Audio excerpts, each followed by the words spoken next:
aquí en Chubut y en la provincia de Neuquén, en el norte de Argentina, y también operaciones offshore en México.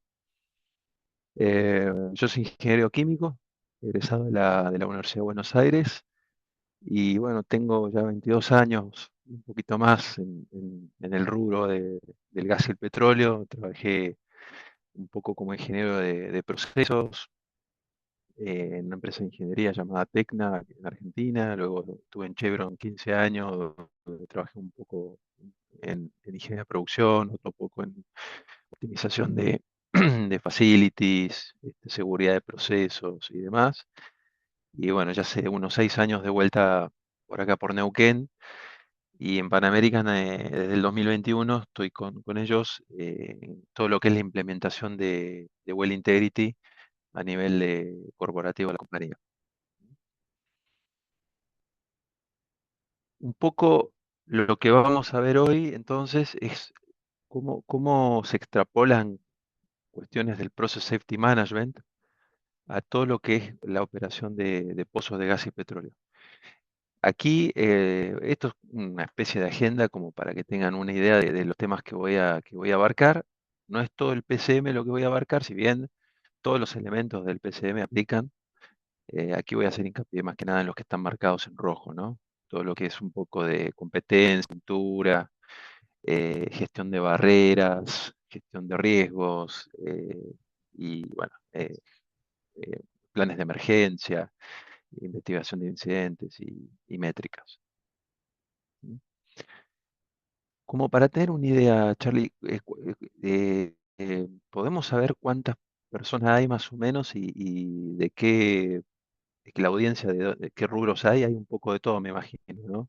Sí, hay ¿O es un poco de todo. Al principalmente gas y momento de petróleo? conectar a 14 personas, pero nos pueden comentar en el chat de dónde se están conectando y en qué industria están. Dale. Eso me vendría muy bien para ver cómo yo enfoco también un poco la presentación. Quizás algunas cuestiones tenga que detenerme un poco más, pero bueno, todo eso depende de, de dónde venga la gente, ¿no? Así que bueno, Siéntanse libre esto de es un poco escribir lo que... la pregunta en el chat o para que no perdamos ninguna consulta. Sí, y eso es lo otro. Cualquier cosa, Charlie, ahí y gente escriben y vos, Charlie, interrumpime y yo voy respondiendo. Sin problema. Bueno, bueno, como para arrancar de estadísticas de incidentes de well control, eh, esto es un análisis basado en 172 eventos de well control o de pérdida de contención en pozos entre el 98 y el 2019. Esto lo hizo la IOGP, ¿sí? La International Organization of Gas and Oil Producers. La muestra, como ven, es de todos estos incidentes, varía de lo que es la parte de intervención de pozo, completación y perforación, y es incidentes que han ocurrido en todo el mundo. Y aquí lo que se destaca es que los principales factores que contribuyeron a estos incidentes son toda la parte de factores humanos, lo que es gestión de barreras y lo que es análisis de riesgo. Después procedimientos también, en menor, digamos, menor incidencia, y todo el resto con bastante menor incidencia, lo que es competencia, supervisión y falla del sistema. Esto yo lo traigo acá porque, bueno, muchas de las cosas que vamos a ver ahora se enfocan en todas estas cosas, pero principalmente en todo lo que es gestión de barreras, para todo lo que es la operación de pozos. Y voy a hacer un poco mención de las otras fases del ciclo de vida de los pozos, que es un poco lo que es perforación y intervención. Pero sobre todo me voy a enfocar en la fase de operación, que es la fase más extensa de un pozo, ¿no? Perforación, completación puede llevar un par de semanas. eh, una intervención durante la vida del pozo unos días, pero la operación son años, ¿no? Y todo esto concluye en lo que es el abandono del pozo, que también voy a comentar un poco sobre ese punto. ¿Y por qué hacemos todo esto? ¿Por qué tenemos que pensar en términos de seguridad de procesos y aplicar muchas de las cosas que se aplican en el Process Safety Management a pozos. Bueno, principalmente para evitar este tipo de incidentes, ¿no? Este es un caso que ocurrió aquí en Neuquén, un pozo de gas exploratorio, estaba completado con una cinta calefactora, por acá pasaba el cable, esto es el cabezal del pozo, y pasaba la cinta calefactora para catar la producción, o sea, era como un tracing que estaba sobre el tubing, un pozo con problemas de parafina, entonces mantenían caliente la tubería. Y bueno, fallaron los sellos, empezó a haber una fuga de gas y se terminó prendiendo fuego este pozo. Hubo que llamar a la gente Well Control y bueno, resonó mucho este evento. Sucedió en un pozo al lado de un lago, del lago Barriales, aquí en Neuquén, y bueno, como pueden ver acá, el impacto que tuvo a nivel ambiental de el pozo, esta era la situación anterior, y luego, bueno, quedó toda la zona afectada con excavaciones, piletas que tuvieron que incorporar y demás para el control del pozo. Otro ejemplo que les quiero mostrar es este de aquí. Este era un pozo en operación, supuestamente de bajo riesgo porque tenía una electrosumergible, un pozo que no es fluyente, en teoría no era fluyente, eh, pero sin embargo tuvo un incidente también en una zona esta tenía una electrosumergible, entonces bueno, el sello por donde pasaba el cable también falló y pasó esto. Entonces bueno, tuvimos una afectación en toda la zona, además con los vientos, que terminó impactando una zona importante, ¿no? Entonces, bueno, y así hay millones de casos más, te puedes buscar en YouTube y vas a encontrar muchos temas. Tenemos que hacer un trabajo importante para evitar esto, minimizar estos casos. Entonces, hablando un poco de integridad, cuando hablamos de integridad de pozo, ¿de qué hablamos? Es la aplicación de las medidas técnicas y operativas que tenemos que ejecutar para garantizar que los pozos operen de manera segura, según previsto, y eso durante todo el ciclo de vida, como comentaba antes, desde lo que es el diseño hasta la perforación, completación, operación y abandono, ¿no? E intervenciones. Durante la operación, una gestión adecuada de integridad de pozo consiste en tareas como las que describo acá, por ejemplo, todo lo que es el monitoreo periódico de las condiciones operativas, como lo que es presión, temperatura, análisis de fluido. Si podemos contar con telemetría, es el caso ideal. Sabemos que hay muchos pozos antiguos que no lo tienen, pero entonces en ese caso, por lo menos tener un recorrido eh, eh, con cierta periodicidad en función del nivel de riesgo que tiene el pozo. Eso lo vamos a ver más adelante para hacer una priorización. Después todo lo que es la detección temprana de desgastes o daños en los distintos componentes del pozo, mediante registros de integridad, por ejemplo, Caliper, eh, entre otros. Eso también voy a comentar un poco. Todo lo que es la gestión de espacios anulares, según la norma PRP 90, también está la ISO. Nosotros trabajamos mucho con la RP 90. Tener un plan de mantenimiento establecido para prevenir fallas mayores y alargar la vida útil del pozo. Con mantenimiento, sobre todo, obviamente, es en lo que es en superficie, es lo que es prueba de funcionalidad de las válvulas, lo que es engrase. Cuando uno no le hace ese tipo de mantenimiento, después las válvulas se traban, dejan pasaje y bueno, en pozos que son críticos, esa situación puede ser crítica porque cuando uno por ahí llega a necesitar tener que aislar la fuente de energía, no lo puede hacer por tener las válvulas en malas condiciones. Y algo también que es muy importante es todo lo que es la entrega adecuada a lo largo de las distintas etapas del ciclo de vida del pozo de un sector a otro, que eso implica una información validada entre cada uno de los sectores. O sea, por ejemplo, si tenemos un pozo eh, que se perfora y luego se lo completa, cuando le llega la operación, toda la información que se carga en las bases corporativas o si es que, digamos, dado el caso de que exista, o en donde sea que se lleva la información del pozo, tiene que estar completa y tiene que ser validada para que pase la operación. ¿Por qué? Porque luego, cuando uno tiene que ir y hacer una intervención en un pozo, por ejemplo, es típico en pozos antiguos que uno no sabe qué es lo que tiene ahí abajo.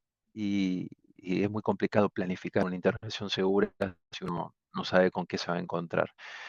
Entonces, esto es un proceso muy importante que últimamente ya se viene implementando, antes no se hacía y hoy en día ya tiene una relevancia, inclusive se lo puede sistematizar en algún aplicativo, en un software, de modo que minimice la carga o el retrabajo de carga de información.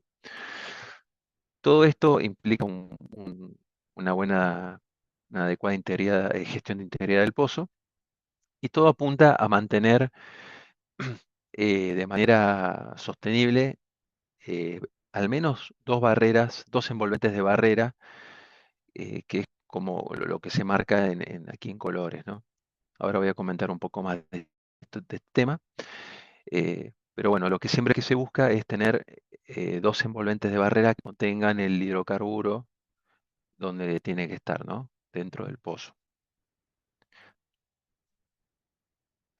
Para lo que es gestión de integridad de pozos, algo está, que, que recomendamos es no hacerlo de manera aislada. Esto es lo común, es que las compañías petroleras, operadoras, tengan por un lado un Asset Integrity Management System que vea todo lo que es superficie, y aparte los pozos se ven, digamos, de manera aislada por otro sector. En cambio, si uno lo ve de manera integral, puede aprovechar las buenas prácticas de los otros sistemas de gestión e incluso ver cómo algunas cuestiones impactan, ¿no? Por ejemplo, si uno encuentra acá en ductos, ¿no? Se hacen los análisis del fluido y encuentra mucho hierro. Bueno, eso puede significar que esté viniendo del pozo y que estemos teniendo una alta corrosión. Entonces, ese tipo de información es importante que quede integrada. Y luego también tener un sistema de gerenciamiento de químicos, de corrosión, mejor dicho, también de manera transversal es algo que ayuda mucho. No, si vamos a poner, por ejemplo, un inhibidor de corrosión en el pozo, que eso también nos sirve para proteger todo lo que viene aguas abajo. Muchas veces se trabaja solamente se trabaja de manera aislada y no se logran las soluciones óptimas. Así que bueno, esto es lo comento como una práctica recomendada, nosotros lo estamos haciendo y la verdad que esta integración es bastante útil y genera bastante sinergia. Bueno, volviendo a lo que es envolvente de barrera, les voy a compartir un video cortito eh, y ahí continúo. ¿Te veo el video con sonido? No se escucha el sonido. ¿No se escucha?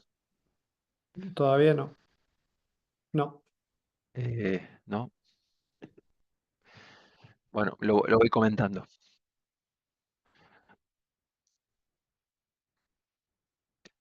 Es- El video está comentando sobre cómo es el proceso de perforación de un pozo.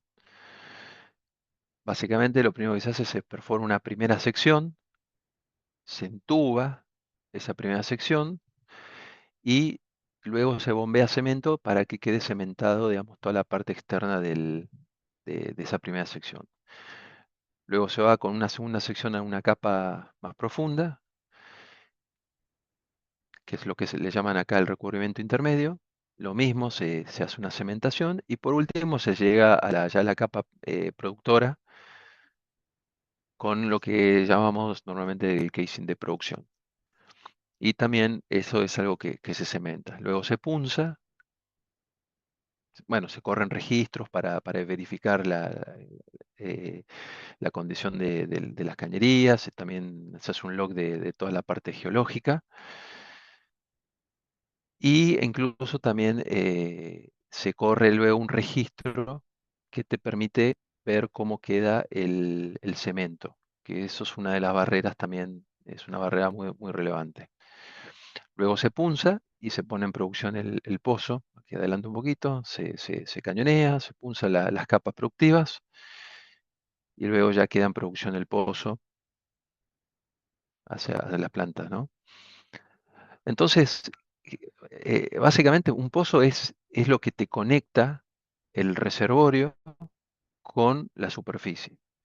Y ahí tenemos, cuando se construye el pozo, se bajan tuberías con ciertas eh, especificaciones técnicas hacia la corrosión, también que tengan resistencia al colapso, resistencia al estallido. Y todo eso es algo que hay que tener, hay que probarlo y tenerlo monitoreado. Y es propenso además a degradarse. Entonces, todo eso lo tenemos que ver a lo largo del ciclo de vida. Entonces, vuelvo a la presentación. Se ve, ¿no? Bien. Charlie, confírmame, por favor. Volví a la presentación, se está viendo, ¿no? Sí, se ve. Sí, bien. Entonces, aquí tenemos algunas definiciones. Elemento de barrera, que es un elemento físico, que solo o en combinación con otro elemento forma lo que le llamamos envolvente de barrera de pozo para prevenir esos flujos no controlados hacia el medio ambiente, que el medio ambiente es tanto en superficie como puede ser en subsuelo, porque podemos tener también una pérdida de contención hacia algún acuífero o alguna capa en subsuelo. Lo que llamamos la envolvente de barrera es la unión de todos esos elementos de barrera que forman como si fuera precisamente un envolvente, ¿no? Y luego definimos dos tipos de envolvente de barrera, que es la primaria y la secundaria. La primaria es lo que se marca en azul y es lo que está más cercano a la fuente de energía o a los hidrocarburos. Y la secundaria es como una redundancia, que es una capa externa que, bueno, es la que contiene los fluidos en el caso de que falle la primaria. Estas, estas barreras van a ir cambiando a lo largo del ciclo de vida. Eh, por ejemplo, cuando se está perforando, podemos tener un casing, el casing de producción, cuando ya se está terminando, y el casing intermedio, o mejor dicho, cuando estemos un casing en superficie solamente, ahí podemos tener los que son los lodos de perforación, eso puede ser una barrera, el lodo, ¿no? Luego en workover tendríamos una condición similar, también lo que es la BOP, la válvula arriba preventora, eso es parte de las barreras. Lo mismo cuando tenemos un servicio al pozo, cuando se baja, por ejemplo, un cable para hacer algún registro o, por ejemplo, para hacer algún pistoneo, si quieren producir el pozo porque está acumulado líquido o cualquier intervención que quieran hacer con un cable, se tiene que montar esta válvula. Entonces, a lo largo del ciclo va cambiando. Cuando el pozo se lo produce, por ejemplo, en este caso, un pozo que produce inicialmente por casing, que eso es muy común acá en Neuquén, que arranquen produciendo solamente por casing, tenemos la barrera primaria y el casing de producción y la secundaria y el casing intermedio, y luego cuando bajan el tubing, la primaria pasa a ser el tubing y el casing de producción la secundaria, ¿no? Luego cuando se monta un sistema de extracción artificial como un bombe mecánico, arriba, por ejemplo, montamos unas BOP acá en Neuquén que son como el equivalente a las Rattigan, a las válvulas Rattigan, para sellar el vástago cuando uno tiene que cerrar el pozo. En Neuquén estamos instalando unas válvulas que son como unas Rattigan, pero son para serie 10.000, para el caso que es algo que voy a comentar luego. Entonces, todo esto, como pueden ver, va cambiando con el tiempo y para poder verificar que estas son barreras, asegurarnos de que cada uno de estos elementos sean capaces de contener los fluidos, sean independientes, eh, puedan ser probados y además que mantengan su integridad con el tiempo. O sea, todo lo que es degradación por corrosión, también por erosión, todo eso es algo que tiene que estar controlado para poder considerarlo como una barrera. Y el trabajo del equipo de integridad de pozo es velar porque esto siempre se mantenga en buenas condiciones.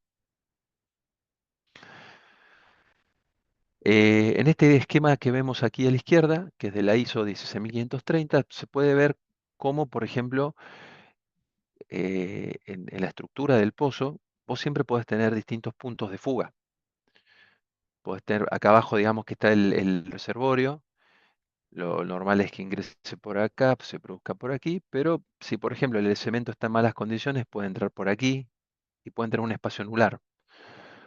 O puede entrar por este cemento, si está fisurado el cemento, y si este packer falla, puede entrar por aquí también. Y así hay distintos puntos por donde pueden entrar eh, hidrocarburos o desde el mismo el pozo, por ejemplo, que te falle un tubing y pasa el espacio anular o al siguiente anular y así. Entonces, eso es un poco el concepto de envolvente de barrera. Siempre evitar de que los hidrocarburos lleguen a donde no queremos y mantenerlos siempre en el espacio donde necesitamos producirlo. Bueno, aquí un poco lo que comentaba de las barreras primarias, secundarias, y que estos cambian a lo largo del ciclo de vida del pozo, con lo cual aquí vuelvo al tema del handover de los pozos. Siempre en cada una de las fases tenemos que saber en qué condiciones están los elementos de barrera. Y eso es súper importante a la hora luego de tener que intervenir en el pozo, eh, y también hacer un monitoreo de su condición de integridad, ¿no? Saber que si tiene un packer, si tiene un cemento en buena o mala condición, todo eso es relevante para poder también diagnosticar cuando uno ve alguna anomalía. Con respecto al cemento, acá solamente algunos puntos para tener en cuenta. ¿Por qué es importante? Primero porque aísla, es para, ayuda, digamos, a la aislación de los fluidos entre las distintas formaciones geológicas. También es un soporte estructural para todos los que son las tuberías del pozo. Hay zonas donde puede quedar sin cemento y por ahí hay uno, si fija un packer, por ejemplo, en una zona sin cemento y la cañería está degradada, podemos tener un problema de daño del pozo. También protege contra la corrosión, sobre todo en las partes superiores del pozo, si tenés acuíferos, si ahí no hay un cemento, entonces puedes llegar a tener un casing en superficie en contacto con acuíferos y tener una corrosión externa y eso puede ser un gran problema. Bueno, lo de sellado de formaciones y también es algo para pensando en el abandono que facilita el taponamiento y abandono de los pozos. Entonces, el cemento es algo que eh, se coloca al inicio de la vida del pozo y por lo tanto es algo que el equipo cuando se diseña la perforación, se diseña el pozo, es sumamente importante que ese trabajo quede bien hecho para todo el resto de la vida del pozo. Cuando eso no queda bien, luego incluso además de la operación, luego a la hora de abandonarlo puede ser un dolor de cabeza bastante importante. Entonces, esto es súper importante. Bueno, respecto de los gases corrosivos, ya pensando en lo que es la operación y pensando también, bueno, en el diseño mismo del pozo, tener en cuenta los gases que podemos tener, principalmente CO2 y sulfídrico. Acá algunos umbrales de a partir de qué momento hay que prestar atención y tomar ciertas decisiones. El sulfídrico, según NACE, arriba de 0.05 psi de presión parcial ya es un problema.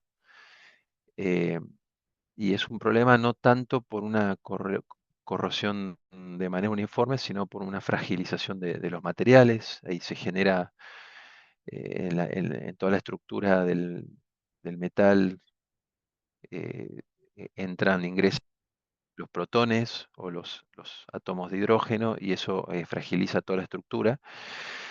Y luego lo que es el dióxido de carbono, arriba de 30 psi, según la biografía. O sea, es algo que es como una regla de dedos oscilantes, lo de los 30 psi, porque depende de muchas cosas, no solamente del contenido de CO2, pero en líneas generales ya se sabe que arriba de una presión parcial de 30 psi ya tenemos una condición de corrosión bastante importante.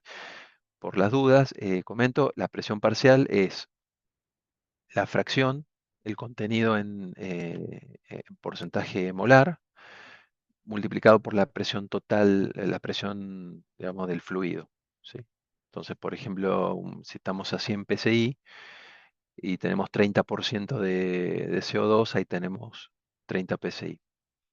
Ahora, si tenemos 5000 psi, una concentración, sí, una concentración en masa menor, no me puede generar esos 30 psi y estamos en una condición de corrosión.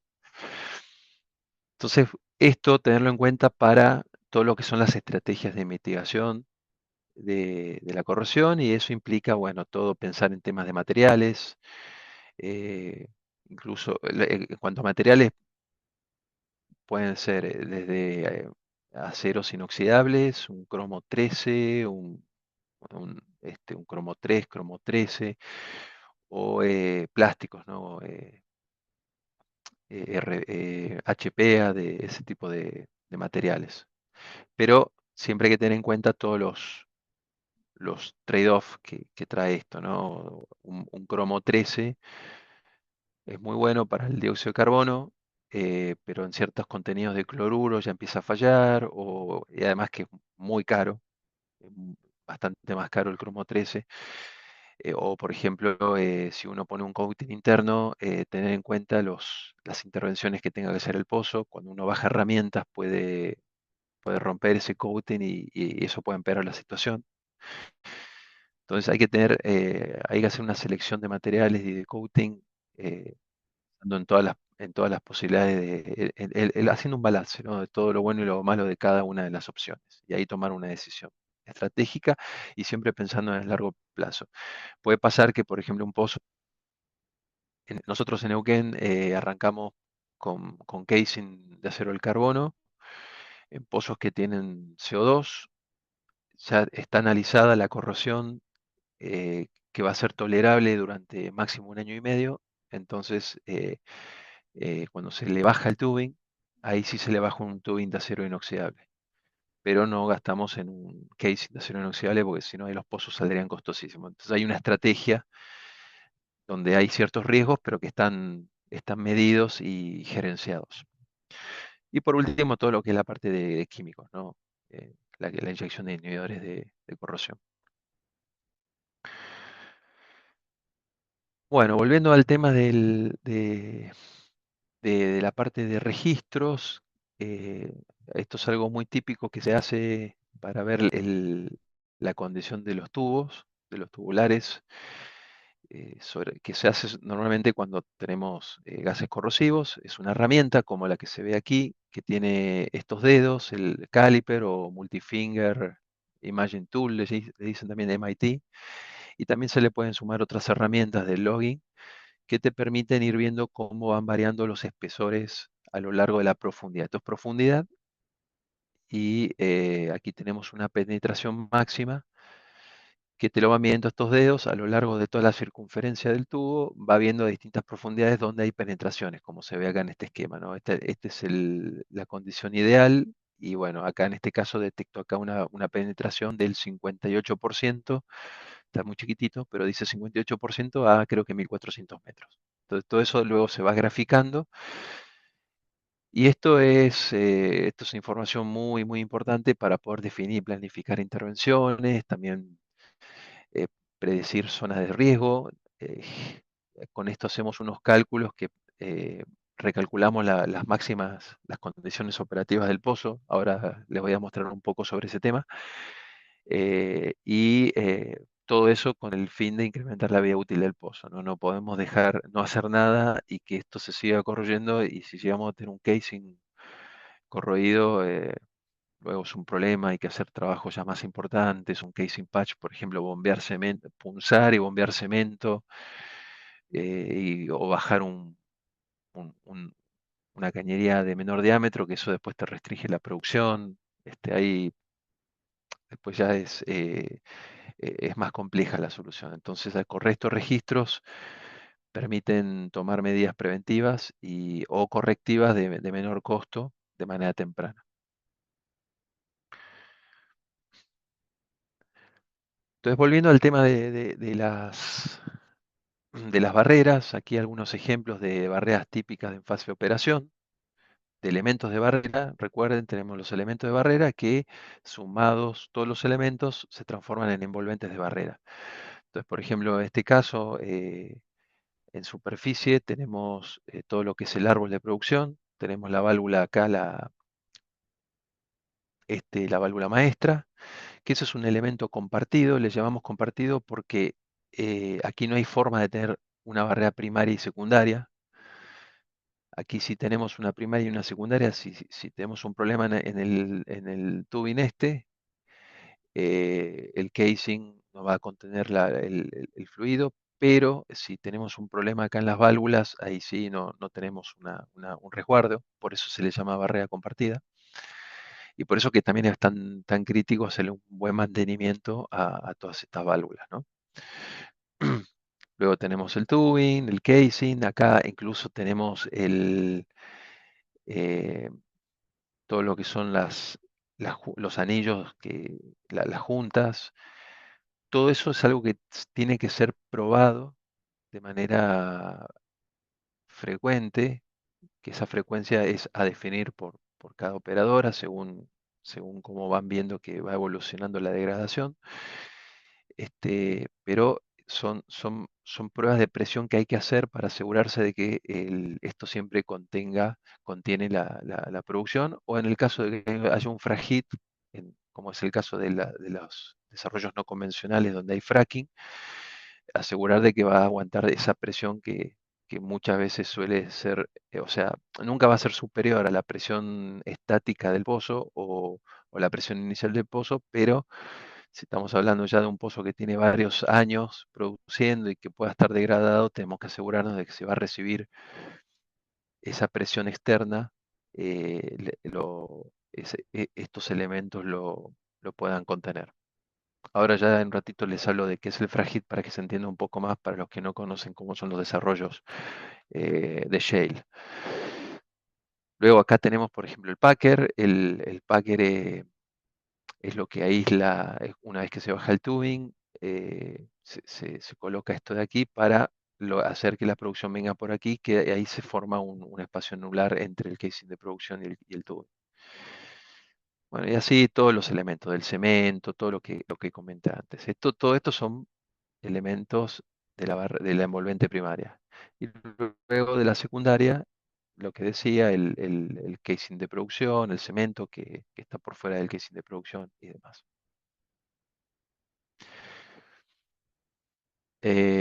Bueno, aquí lo mismo.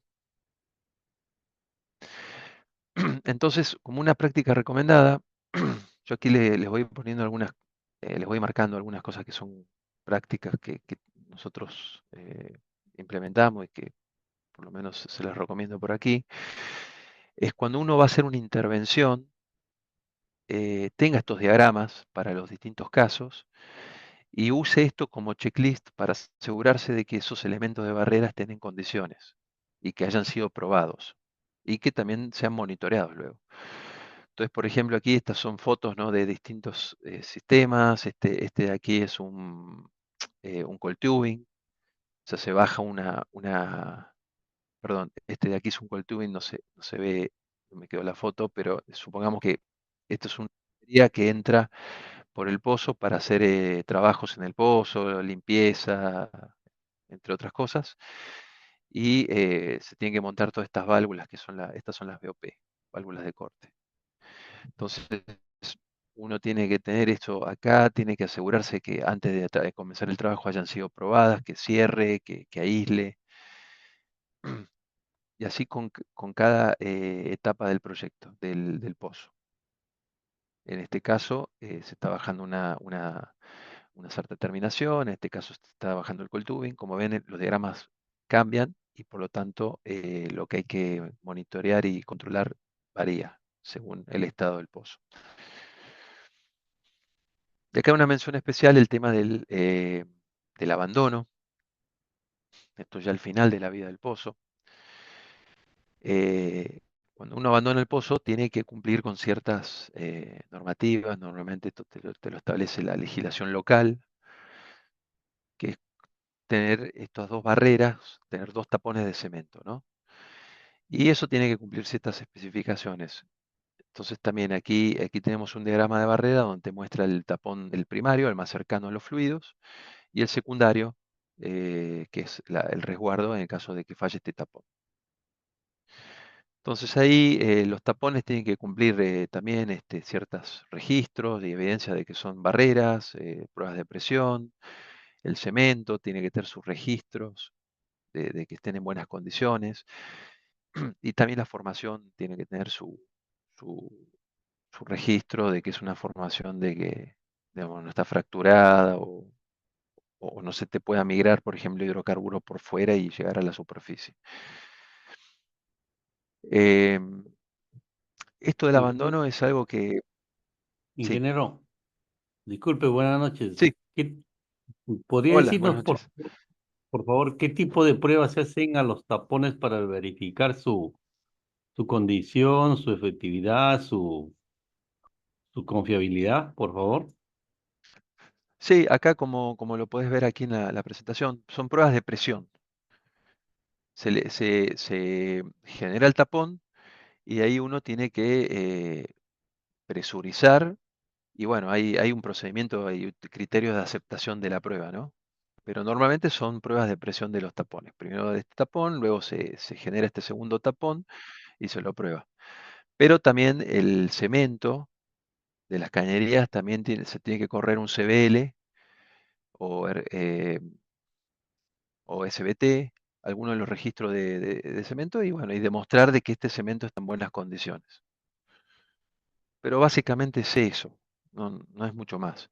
Y todo eso se tiene que entregar a la autoridad de aplicación, ¿no? Ellos te van a pedir estas cosas. Después, bueno, varía seguramente según cada locación, si piden algo más.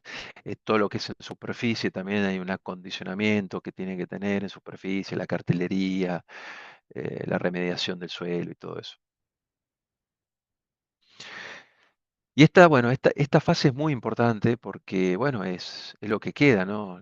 Si esto no queda bien hecho, después podemos tener problemas. Aquí yo les voy a mostrar otro video que, eh, una pena que no se vea.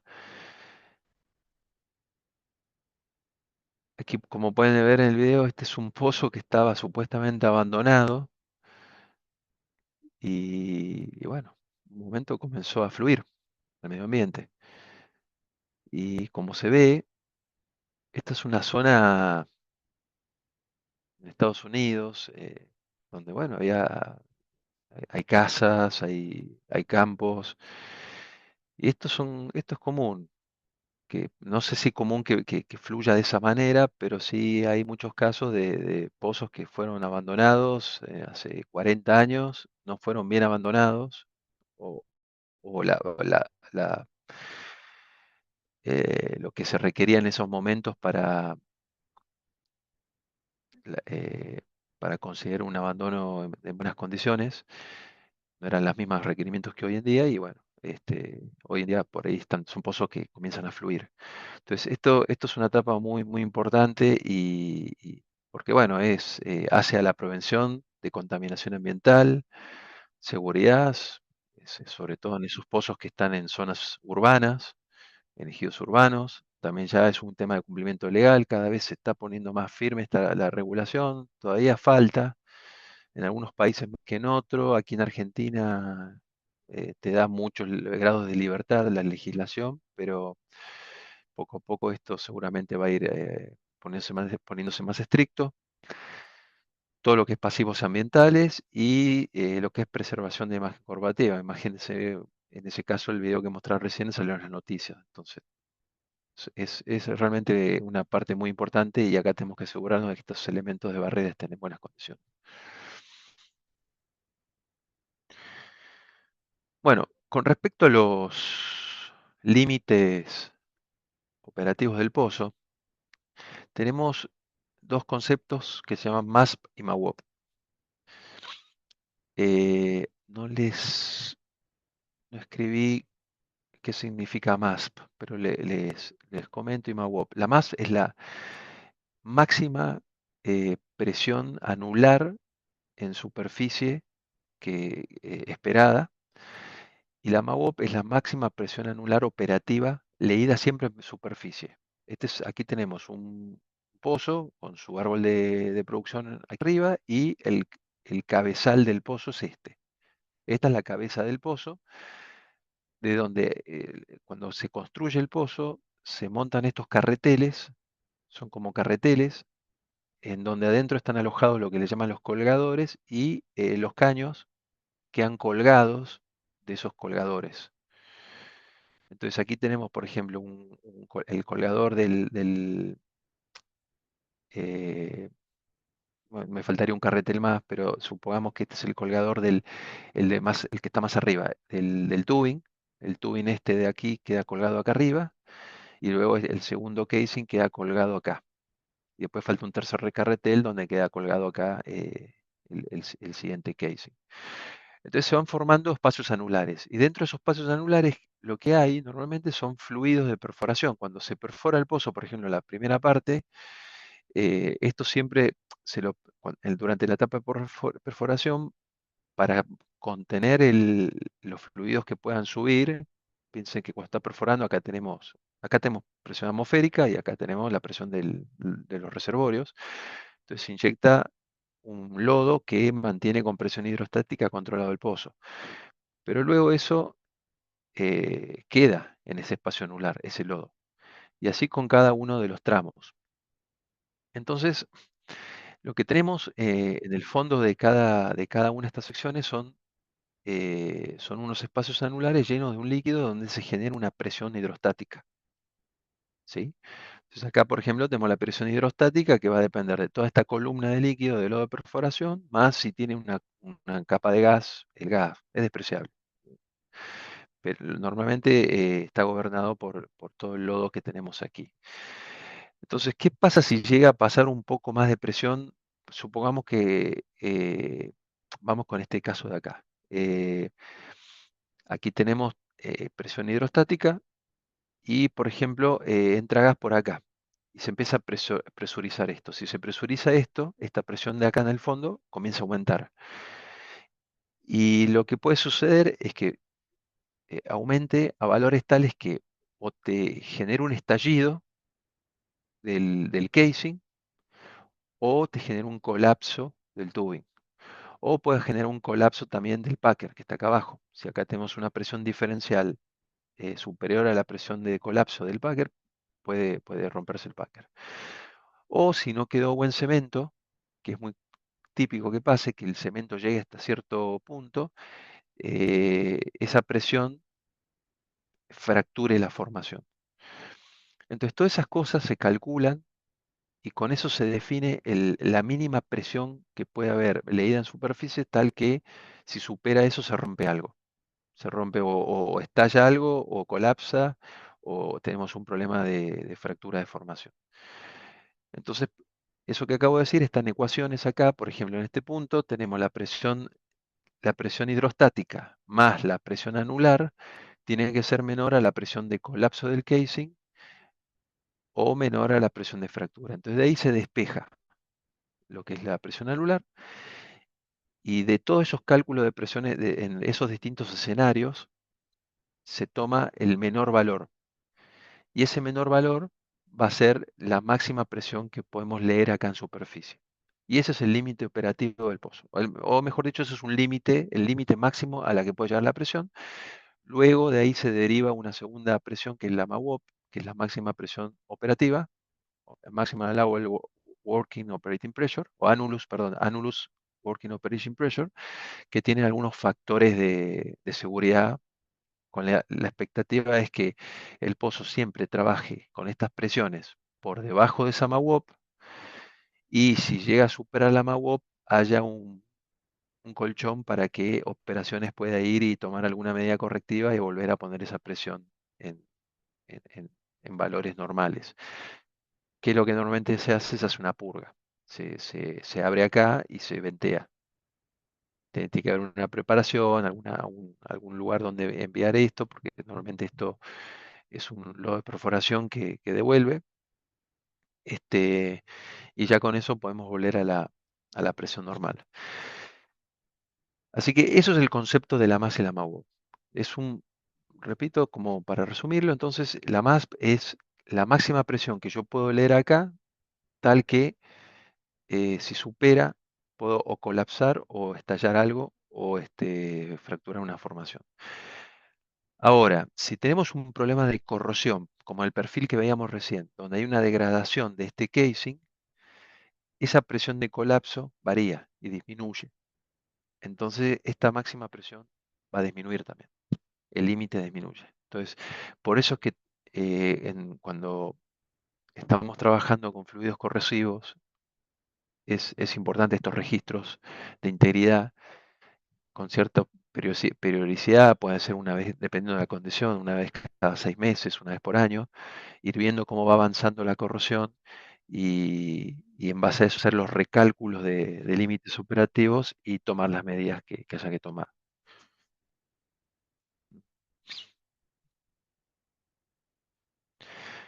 Entonces, lo que acabo de comentar me da pie para esto que sería la gestión de espacios anulares. Entonces, nuevamente, los espacios anulares es lo que se forma, los espacios que se van formando entre las distintas cañerías.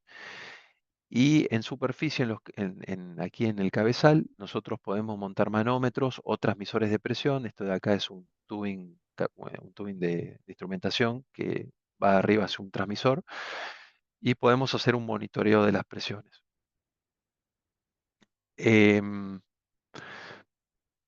en este caso, o sea, la presión anular entonces es eso, es la presión que se mide en superficie de cada uno de los espacios anulares y el propósito de medirla es que nos permita saber, primero que asegurarnos de que no pasa de los límites estructurales del pozo, pero también además la presión anular es un dato muy importante para poder diagnosticar si hay alguna falla de integridad del pozo. Por ejemplo, tenemos la presión anular 2, que es la de este espacio de aquí, o vamos a la 1. La 1 es el espacio anular entre el casing de producción y el tubing, ¿no? Entonces, ese valor de presión anular por ahí se mantiene en cierto valor relativamente constante, ¿no? 50 psi. Y de repente esa presión aumenta, se va a 500 psi. Ahí eso es un indicio de que el tubing se te perforó, que se te está yendo gas por acá. Entonces, y lo mismo con el resto de presiones anulares. Cuando hay una variación brusca, puede ser un indicio de un problema de integridad en el fondo, que algún colapso, Seba, algún te quisiera plaqueo. interrumpir un Sí. segundito ahí en este lugar, más que nada para los que están Ujú. escuchando. Les voy a contar una experiencia que tuvimos desde el punto de vista operativo y respecto a la despresurización de anulares. En unas plataformas de UK, las plataformas de Elgin, teníamos presión anular, la cual había que despresurizar periódicamente. Y acá hablamos de dos cosas. Uno, el proceso y otra, la disciplina operativa. El equipo de operaciones normalmente, ¿qué es lo que quiere hacer? Cuando va a hacer una actividad, muchas veces lo quiere hacer lo más rápido posible. En este caso hablamos de despresurizar el anular. O sea, había una acumulación de presión, íbamos al pozo, despresurizábamos lo más rápido posible. ¿Qué empezó a pasar? Cuando nosotros despresurizábamos el pozo, el anular, para mantener esa presión baja y poder saber si la fuga del casing se había agrandado o no, comenzamos a tener un arrastre de arenas. ¿Por qué? Porque la forma en que lo hacíamos no era la forma correcta. Entonces, nosotros, los operadores, nos convertimos en el modo de falla. Comenzamos a erosionar el Mm. casing, aumentando el problema. Lo cual terminó, cualquiera que lo vea en los diarios lo va a encontrar, terminó en una fuga de gas en la plataforma Elgin 1. Eso fue un problema bastante grave para la organización porque tiene mucha visibilidad e impacto. Entonces, les comento esto porque muchas veces la comunicación entre la parte que mantiene la construcción del pozo, la gente de Well Integrity, la gente de pozo, gente de Workover, etcétera, y la comunicación con la operación no es la mejor. Y las instrucciones son, hay que sacar la presión del anular. El problema que tuvimos nosotros es que no nos habían explicado que teníamos que hacerlo de manera gradual, escalonada, con precauciones, etcétera, y no solamente ir y abrir una válvula para bajar la presión.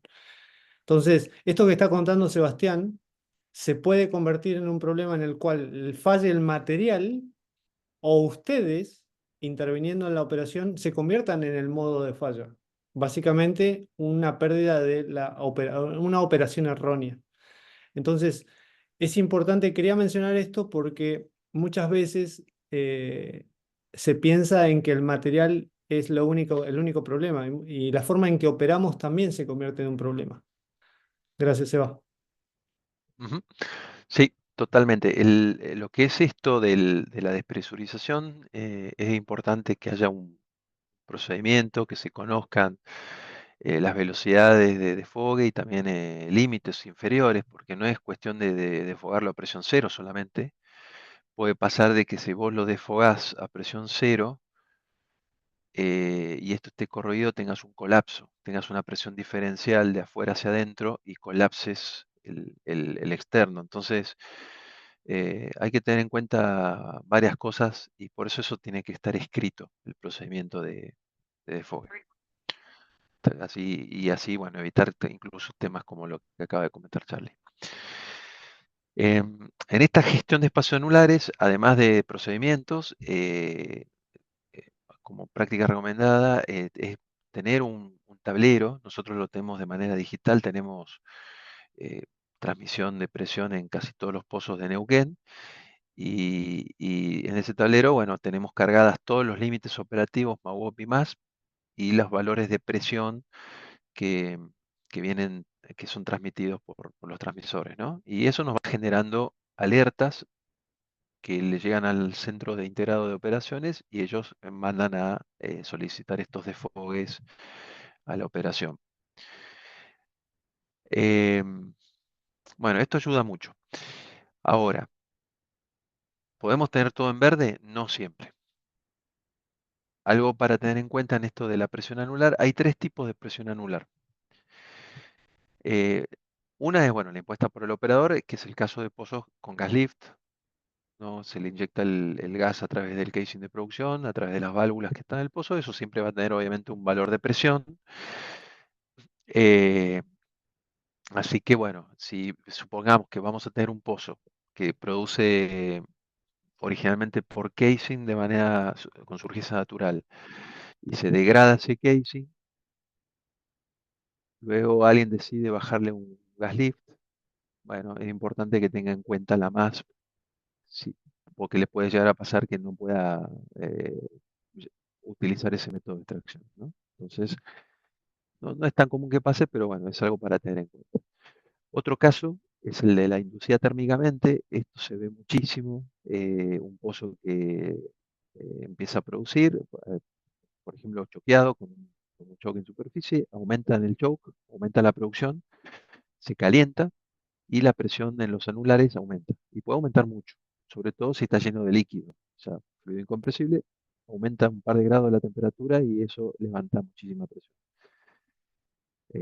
Pero bueno, no sería un problema de integridad en sí, sino solamente una expansión térmica con un pequeño bleed-off se soluciona.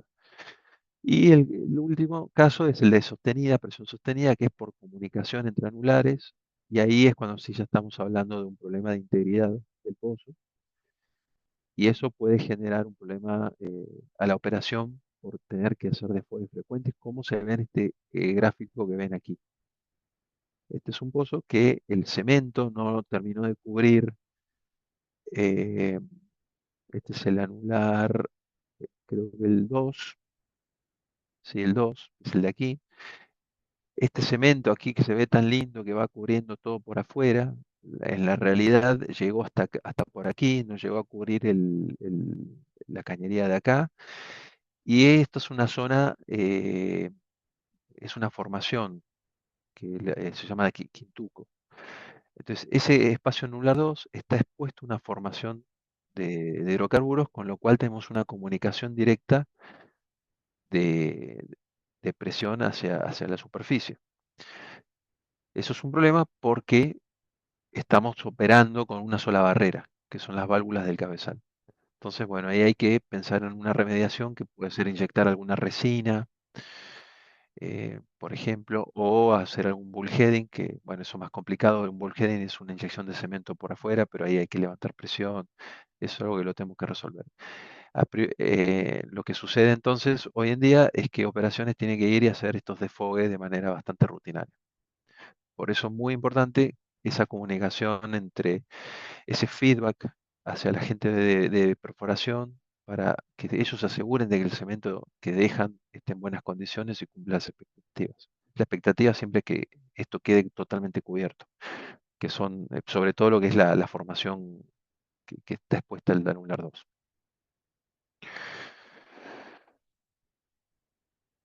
Así que bueno, hablamos de un montón de cosas, ¿no? De fluidos corrosivos, de inspecciones de integridad, de presión anular y demás.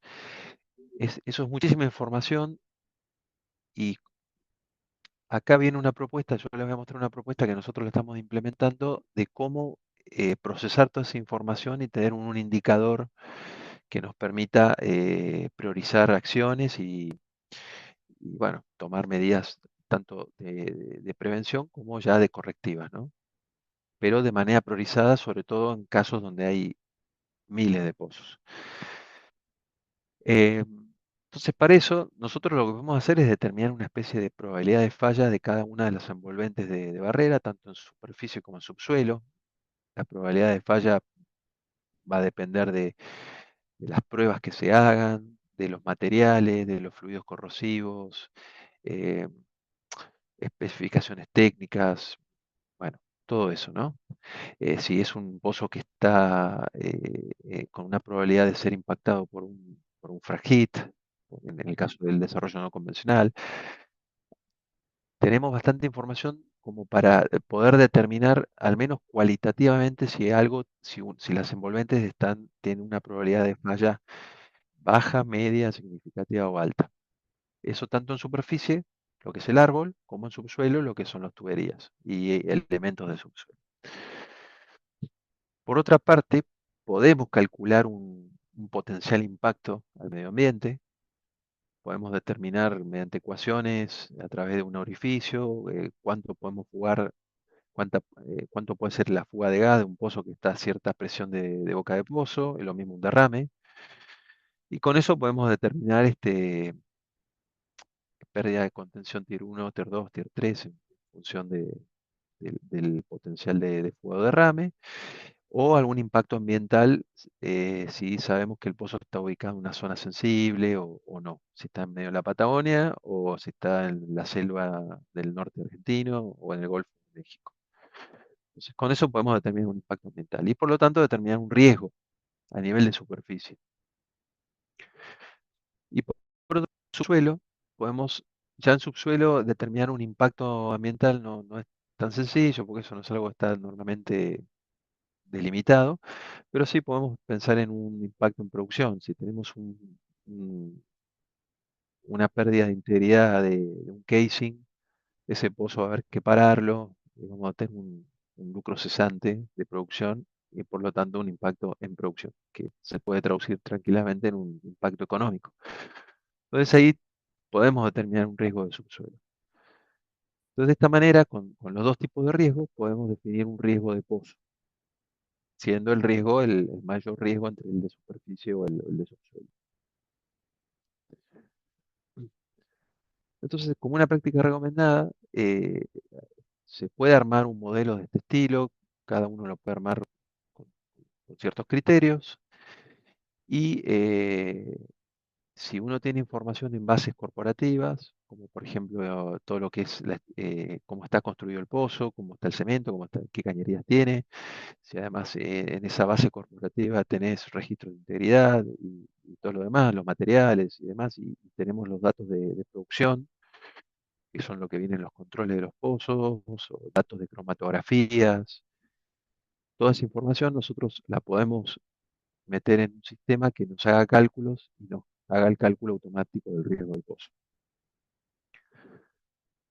Este es un ejemplo de cómo se lo puede hacer. En este caso, por ejemplo, podemos ver en un mapa georreferenciado distintos pozos con su riesgo, donde tenemos toda una evaluación de las envolventes de barrera y acá no se ve en las columnas potenciales impactos, tanto en producción como ambientales o en seguridad de proceso. Y con esos impactos definimos esos riesgos, como mostraba recién en el árbol. En este caso, en este árbol, es un árbol de cálculo donde se ven todos los parámetros que mencioné, más lo que es última prueba, si está vencida la última prueba, si fue satisfactoria o no, la prueba de hermeticidad, por ejemplo, de los elementos de superficie, si tiene riesgo de fragit, si es un pozo que opera hoy en día en alta presión o si ya está depletado y tiene baja presión. Bueno, toda esa información puede entrar en un árbol de cálculo de este estilo y de esa manera se puede determinar ese riesgo de pozo. Entonces, en este ejemplo, se corre un modelo de este estilo para 6.200 pozos y de esa manera se pudieron identificar de los 6.200 pozos, 47 pozos que tienen un riesgo medio. Y esos riesgos medios son principalmente relacionados a pruebas de hermeticidad que están vencidas. Entonces, eso ya te permite generar un plan de acción concreto y priorizado por riesgo para ir y atacar esos pozos con las pruebas que requieran para asegurarnos de que, digamos, de que son pozos que están en condiciones de operar y son pozos que si están acá es porque son pozos que están produciendo o tienen mucha producción o alta presión, si no, no estuvieran acá, por más de que tengan la prueba vencida. Entonces, de esa manera podemos generar como guías para el gerenciamiento del riesgo en función de esos riesgos que acabo de mencionar, donde pozos que están en una zona de riesgo medio o bajo, tenemos acciones más bien preventivas, lo que son inspecciones visuales, mantenimiento, gestión de espacios anulares, registros de integridad si tienen gases corrosivos. Pero si hay alguno que se nos escapa, por ejemplo, venís acá, haces el registro, ves que te da una degradación del 60% y ya te da que el riesgo aumenta a escala a un valor significativo, ahí uno tiene que ir y tomar una medida correctiva urgente, ver qué hacer con ese caso y tratar de llevarlo de vuelta a un riesgo bajo o por lo menos medio, que es un riesgo tolerable, pero que requiere acciones de monitoreo sobre todo. Entonces, de esta manera podemos implementar una especie de plan de mejora continua, de aprendizaje de mejora continua, donde hacemos un monitoreo diario, evaluamos de manera diaria los riesgos, que esto se puede hacer si tenés un sistema que te haga cálculos de manera automática, solo obviamente manual, esto sí puede llegar a ser muy laborioso. Se hacen las evaluaciones, en el caso de los pozos que tienen riesgos altos, se piensan las medidas correctivas, se ejecuta, se aprende y se mejora. Y con esto podemos armar un ciclo de mejora continua y de gestión de riesgos controlado. Bien. Entonces, bueno, ahora ya paso un poquito al tema del fragit. Para los que no conocen, lo que son los yacimientos no convencionales, se perfora un pozo, este es un pozo emisor, y este es un pozo nuevo, este es un pozo que está produciendo, ya está produciendo hace un tiempo, y se perfora un pozo cerca, una rama horizontal, y para ponerlo en producción, la roca a la que llega el pozo es tan poco permeable que si no se lo fractura, la producción es ínfima. Realmente el pozo no produce. Entonces, ¿qué es lo que se hace?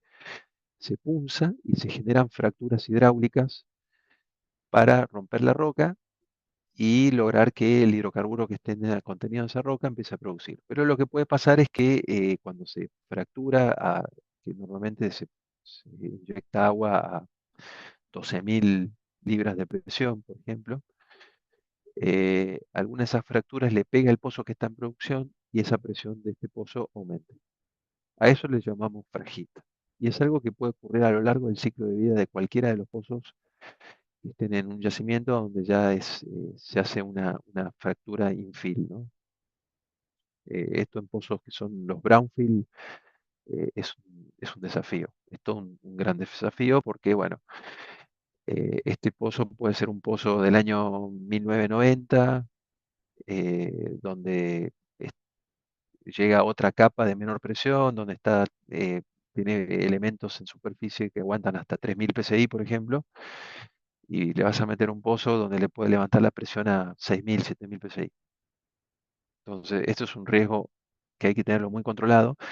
Inclusive ese pozo que acabo de mencionar puede tener que llegar a ser abandonado para evitar ese riesgo.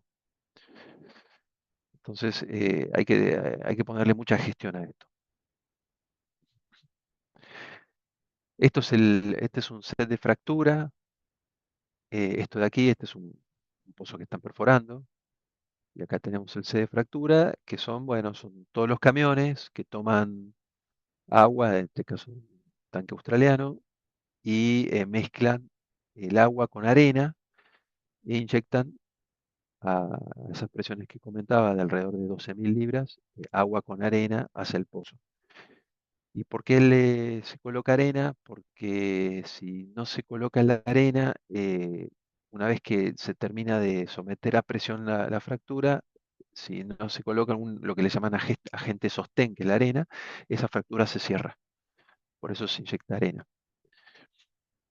Entonces, esto es básicamente un proceso de fractura hidráulica en no convencionales. ¿Sí? Acá se puede ver un esquema en planta, los tanques de agua, lo que es la parte de arena, se mezcla, se bombea y se bombea al pozo en distintas etapas.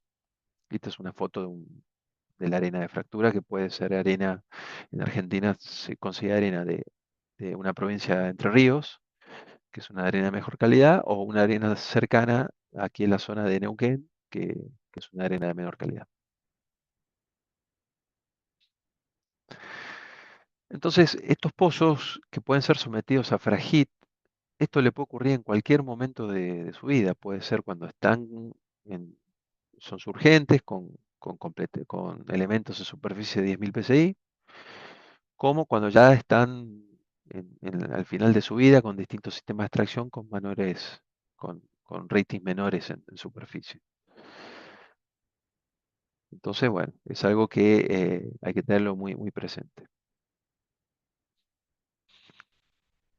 Entonces, ¿cómo gerenciamos esto? Esto es como un ejemplo, como para esquematizar un poco cómo lo vemos, cómo lo gerenciamos. Primero que nada, la gente de reservorio, de desarrollo de reservas, define un cronograma de cuándo van a llegar los pozos. Entonces, por ejemplo, tenemos acá pozos que van a ser que- fracturados. En este caso, este pozo, esto es un cronograma, ¿no? Acá tenemos fechas y pozos. Y acá este de acá va a ser fracturado y al mismo tiempo puede haber un pozo que le estén haciendo workover, otro pozo que le estén perforando y además otro pozo por ahí que esté produciendo por ahí cerca. Entonces, esto es una información muy importante para la planificación de la gestión de los riesgos porque, como vemos, pueden haber operaciones simultáneas, ¿no? Podemos tener un pozo que esté siendo fracturado y cerca tengamos uno perforándose, pozos operando, pozos que le estén haciendo algún servicio, alguna una limpieza, un registro de integridad o lo que sea. Otros pozos que le estén haciendo un trabajo, un workover, estén bajando una tubería o estén haciendo algo, ¿no? Cambiando el sistema de extracción. Entonces, este cronograma es súper importante y, como ven, es multidisciplinario. Y además la gente de reservas, de reservorio, desarrollo de reservas, te tienen que definir cuáles son los potenciales, los pozos que tienen probabilidad de ser impactados, ¿no? Este es un esquema de una sísmica. Estos son los pozos, estas son las ramas horizontales, y ellos tienen que informarte, bueno, vamos a fracturar este, le puede impactar a este, a este, a este, a este, y así con cada uno. Y de alguna manera decirte una probabilidad de impacto. Normalmente se identifican los pozos de la primera línea, de la segunda línea y hasta una tercera línea. Los pozos de la primera línea son los de alta probabilidad y hay que hacer un aseguramiento particular. Hoy en día los estamos cerrando directamente. Son pozos que se los cierra y se los deja así hasta que termine la fractura. Una vez que se identifican esos pozos candidatos, ahí el equipo de integridad genera estos well barrier, los diagramas de barrera que mostraba antes, donde te marca bien cada uno de los elementos de barrera y en qué condiciones están. Si están en condición verde, si faltan probar, si están en amarillo. Esto es como una visualización de en qué condiciones están los pozos que van a ser receptores. Entonces, ya teniendo esta información, uno pasa a hacer el análisis de riesgo y generar un plan de mitigación. Entonces, cuando se parte de aquí y acá se revisa todo lo que hay que hacer. Por ejemplo, puede pasar que este pozo tenga toda esta sección con una prueba vencida, que no sepamos si esta válvula puede resistir 6.000 psi de presión, en el caso de que un frágil le pegue y entre por aquí. Entonces, bueno, se planifica hacer una prueba de hermeticidad, se le tapona aquí, se bombea y se levanta la presión y si la válvula hermetiza, listo. Ya sabemos que si viene un fragit, lo va a aguantar. Esos son el tipo de acciones que se toman, que se deciden acá y se toman en esta etapa. Y luego, además, en este plan de mitigación, además de esas acciones concretas de campo, se genera un plan de monitoreo, se definen claramente cuáles son los límites a los que puede llegar el pozo y a qué límite tenemos que parar la fuente de presión, que es el set de fractura, el que está fracturando. Se trata de no llegar a eso porque tiene un costo muy elevado, ¿no? Tanto en un stand-by de un set de fractura es costosísimo, pero además tiene los costos de producción diferida y todo eso. Pero sí se genera un plan de monitoreo y, bueno, y un plan de contingencia en el caso de que lleguemos a esos valores. Y después, bueno, si se llega a sobrepasar todo esto y en el caso de que tengamos un blowout, bueno, ya se tiene bien claro cuál es el plan de emergencia, que eso también lo tiene presente la sala de control y la gente de operaciones con todos los números de teléfono que tengan que tener en cuenta para la contingencia. Así que bueno, lo que acabo de explicar es esto mismo, es lo mismo, hago como en un flujo, es un resumen. Y bueno, otra vez una práctica recomendada, nosotros tenemos una aplicación donde monitoreamos, tenemos por ejemplo, todos estos son pozos receptores y cada 2 horas se va actualizando la información y vamos viendo si hay algún pozo que viene levantando presión o no, y bueno, ahí se toma acción, aquí está el número de la gente del C de fractura, si llegamos a una condición roja se llama al teléfono y se manda para el C de fractura. Entonces ahí están todas las alarmas y acá podemos ver un gráfico donde estas barras son las distintas etapas de fractura. Yo les mostraba en el esquema de antes cómo se va fracturando en etapas, entonces acá vamos viendo las distintas etapas y ven que la presión realmente aumenta, puede aumentar muy de golpe. Entonces en este caso ya se está acercando un límite, ya está en una condición amarilla y acá se mandó a defogar, aquí bajo la presión. Esta es una herramienta muy importante porque la verdad te permite visualizar rápidamente dónde tenés fragito. Y estamos ya trabajando en una inteligencia artificial para que prediga eh, antes de verlo en amarillo cuándo pueden haber indicios de fragito. Que es más que inteligencia artificial, es un poco de data analytics, tendencias y de todo eso.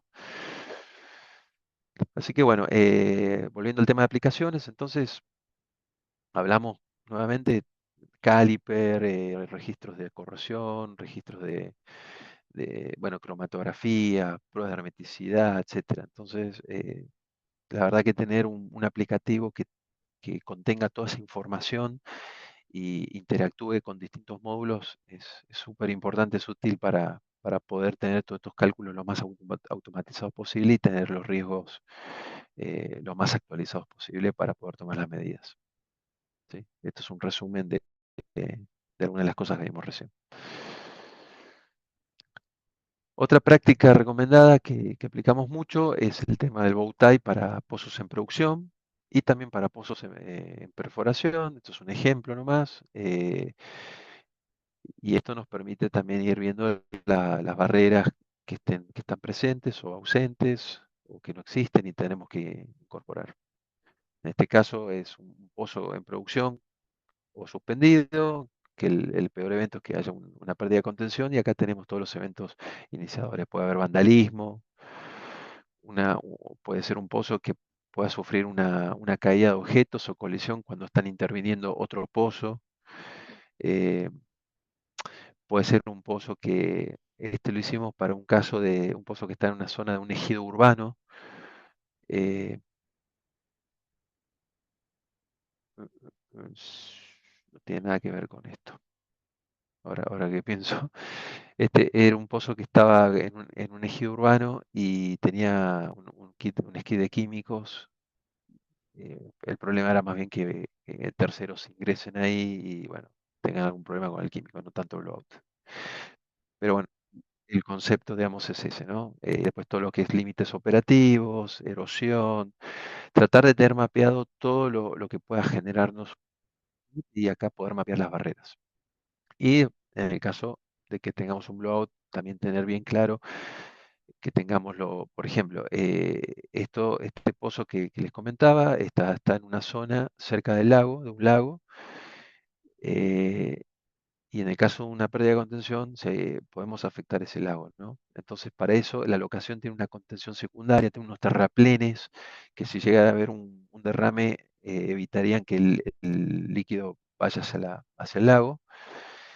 Y también hay un plan de contingencia que hacen simulacros, por ejemplo, con la gente de prefectura naval. En el caso de que haya un derrame hacia el lago, ellos simulan el caso y van con las barreras de contención de hidrocarburo y todo eso. Entonces, con eso vamos cubriendo estos distintos eventos. Para el caso de perforación, este es un bow tie muy grande, pero esto es solamente como ejemplo para que lo tengan en cuenta como una práctica, que la verdad es una muy buena práctica de la gente de drilling. Ellos, por ejemplo, digamos, durante su perforación, en este caso, veamos esta rama, ¿no? El evento iniciador de un blowout puede ser un inapropiado control de llenado del pozo en maniobra. Ese llenado, ese inapropiado control del lleno de pozo puede generar un influjo y hacer que ese influjo llegue arriba y se termine descontrolando el pozo. Entonces, bueno, mantener lleno el pozo, y acá tienen todas sus actividades bien definidas. Son todas las actividades que tienen que hacer para asegurar esta barrera. Evitar el efecto del swabbing. El swabbing es como cuando uno con una jeringa empieza a levantar, te genera el efecto de succión y te trae el líquido. Bueno, cuando ellos van sacando los caños, por ejemplo, se genera ese efecto de swabbing. Y si eso lo hacen de manera incorrecta, puede inducir un influjo y eso después se puede transformar en blowout. Entonces también tienen procedimientos para eso. Hay procedimientos para todos los elementos de protección, lo que es la BOP, lo que es el ambiente activo. Tienen procedimientos para probarlos. Bueno, todo eso está mapeado en este bowtie y la verdad, hola, hola. Y todo Ahí ya eso es lo puse algo en mute. dale, es algo que la gente de perforación, este bowtie le ha servido mucho para mantener el control, inclusive para la gente nueva que ingresa al rig, los nuevos companyman, también les sirve como inducción para que ellos vean todo lo que tengan que tener en cuenta, todas las barreras que tienen que tener en cuenta durante las distintas etapas de perforación, porque vos tenés un bow tie cuando están bajando tubería, un bow tie cuando están extrayendo tubería y así. Para cada etapa tenés un bow tie distinto.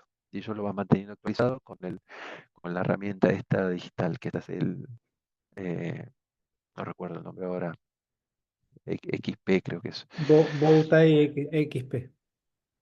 bow tie XP.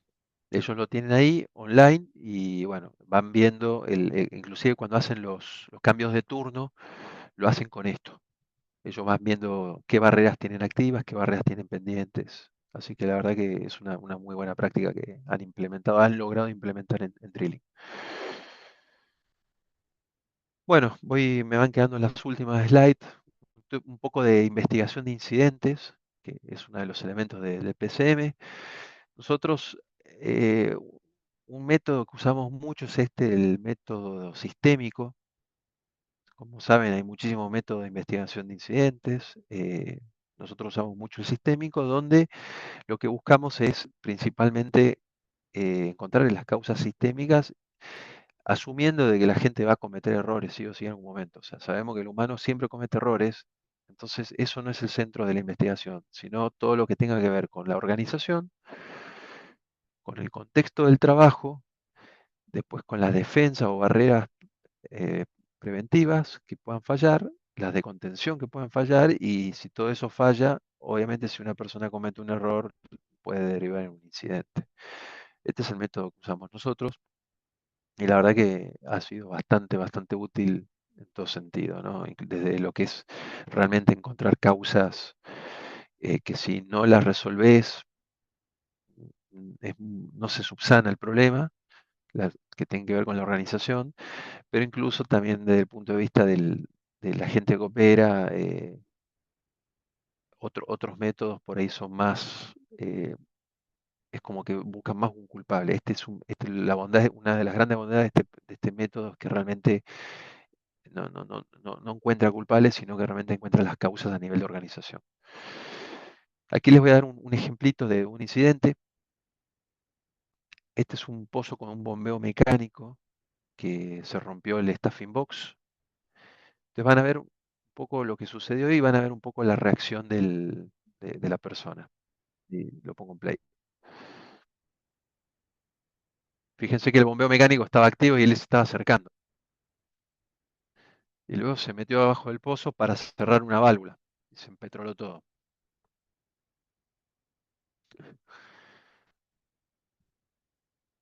Bueno, este es un evento que no pasó, no tuvo al final consecuencias importantes, tan relevantes, pero sí tuvo un potencial importante. No estuvo del todo bien que esta persona haya ido y bueno, podrían haber pasado más cosas, el pozo está cerca de un río, si hubiera habido una fuente de ignición hubiera sido un gran problema, así que bueno, el potencial fue elevado, así que lo investigamos. Dentro de la investigación, les voy a comentar un poco la parte técnica, que me parece interesante traerlo a colación para que también vean cómo la importancia, la relevancia que tiene todo lo que es el diseño a nivel de facilities cuando se piensa en los pozos, sobre todo en los pozos con sistema de levantamiento artificial. En este caso, un bombeo mecánico. Este es el pozo, este es el aparato de bombeo. Por acá pasa el vástago que sube y baja y abajo está la bomba. Esta es la que yo les decía antes, que es como la Ratigan, pero como estos son pozos que en un momento pueden recibir un fragit, más que una Ratigan se le coloca una BOP que soporta 10.000 PSI. Tiene distintos nombres según la marca, nosotros le llamamos Rodlock. Rodlock es como la menciona una marca llamada Oil Lift. Después tiene distintos nombres. Cuando se asegura el pozo, por un tema de fragit, acá se cierran las RAM, son unos cierres que envuelven el vástago y si llega a subir la presión por aquí, te mantiene aislado el pozo. Entonces lo que sucedió con este pozo, hubo algún bloqueo por aquí, nunca supimos cuál fue el bloqueo, las válvulas siempre estuvieron abiertas, pudo haber sido un tapón de parafina, nunca lo supimos. Pero el punto es que hubo un bloqueo, entonces la presión comenzó a levantar, hasta que rompió el staffing box. Bueno, esta es lo que les decía. Aquí arriba está el staffing box, donde por aquí pasa la varilla de bombeo. Empezó a levantar presión. Esto soporta 3.000 PSI, rompió y ahí, bueno, tuvimos ese evento que vieron recién en el video. Este es el diagrama de well barrier de este pozo, ¿no? Lo que rompió finalmente fue acá arriba, no figura acá. Este es el Roslock, acá figura, debería estar figurando el staffing box. Fue lo que pasó. Eh, entonces, este sistema, este pozo tenía estos sistemas de protección. Tenía un enclavamiento por ecológico, le llaman. El ecológico que es, si estas empaquetaduras rompen, entra líquido por acá, este es un tachito que se llena y cuando llega a cierto nivel manda a parar el aparato de bombeo. Eso es el ecológico. Después tiene un presostato de alta presión, es un switch, tiene el switch de vibración y después además tiene un enclavamiento, hay una medición de presión y tiene un enclavamiento que es, pero es un control de proceso. O sea, esto es un enclavamiento más que nada del sistema de monitoreo que toda la organización manda para el pozo. El punto es que estos tres sistemas de seguridad están conectados los tres a un punto que tenían un modo de falla en común, que fue lo que falló y por lo tanto estas protecciones no funcionaron. Y por eso el pozo estaba y siguió bombeando, la presión aumentó y estos sistemas no activaron porque fallaba ese dispositivo que les voy a mostrar en la siguiente slide. Y este de acá no activó tampoco porque está el pozo en un modo de bombeo en modo manual, puede estar en modo automático o en modo manual. Si está en modo automático, el enclavamiento sí manda para el pozo. En modo manual esto ya no sirve y tampoco se puede parar inclusive de manera remota desde la sala. Y el pozo está en modo manual. Está en modo manual por distintas razones, no arrancaba. En el modo automático es más que nada para optimizar lo que es el bombeo, se fijan las cartas del pozo y trata de llevar una condición óptima de producción. No está pensado para proteger el pozo. Así que este clavamiento en realidad no está pensado para proteger el pozo en sí. Es como una redundancia, pero no está pensado para eso. Los que tendría que haber activado eran estos. Y entonces lo que pasó es que los tres sistemas de protección, el de vibración, el de alta presión y el ecológico, los tres están cableados a un mismo punto en el tablero, donde acá hay un relé, y ese relé va conectado a lo que le llaman un zócalo. Por ahí los electrónicos entienden un poco más esto, pero bueno, el punto es que los cables de los tres sensores o de los tres dispositivos de protección venían acá, y aquí es donde se activaba eh, se genera la señal para mandar a parar el pozo. El tema es que ese zócalo falló, no estaba funcionando y encima estaba pensado el sistema con un modo de falla normal, normal abierto. O sea, tenía que abrir el circuito, perdón, tenía que cerrar el circuito para que el sistema mande a parar el aparato de bombeo. Pero como estaba en falla, eso nunca iba a pasar. Entonces, bueno, ahí hubo que revisar un poco la ingeniería, la electrónica y todo esto, y cambiar el modo de falla y también eh, cambiar que no haya un único punto de falla de los tres únicos sistemas que te mandaban a parar el pozo. Esto es un poco lo que comentaba recién. El switch de presión, el vibrostato y el ecológico, los tres iban al mismo punto. Entonces, lo que pasó acá un poco, eh, el pozo antes se había parado y cuando lo fueron a poner en marcha, sencillamente fueron, apretaron un botón y se fueron y lo dejaron. Entonces el pozo quedó prendido y empezó a levantar presión y tuvimos el incidente. Entonces ahí detectamos que no había un procedimiento de puesta en marcha de los pozos con A y B. Después estaba anulado el sistema en modo automático, con lo cual el paro por alta presión del transmisor no iba a funcionar. Falló ese zócalo, que era un punto en común, así que las otras protecciones no iban a funcionar. Eh, Y también estaba, detectamos que la alarma estaba deshabilitada en la sala de control, una alarma de alta presión, que además esa alarma tampoco estaba definida como crítica, además. Entonces, bueno, ahí va también un poco lo que es alarm management, eh, es algo que hay que tenerlo presente. Entonces, todo eso falló y tuvimos el blowout. Después tuvimos también ahí un rol que no fue activado, no había un rol de emergencia, y después, bueno, por suerte el resto de las cosas sí funcionaron y no pasó a mayor. El talud de contención, bueno, los recorredores que estuvieron presentes y pudieron controlar la situación, después hay cosas que sí funcionaron.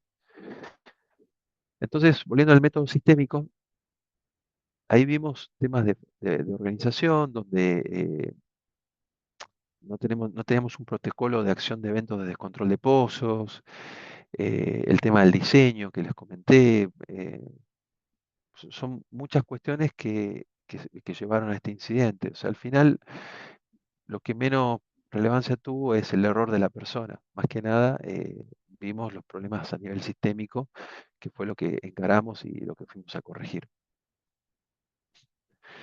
Es una de esas cosas que hicimos es generar, ya pensando en lo que es manejo de emergencias, es un procedimiento operativo de emergencia para el caso este caso de pérdida de contención en un pozo, ¿no?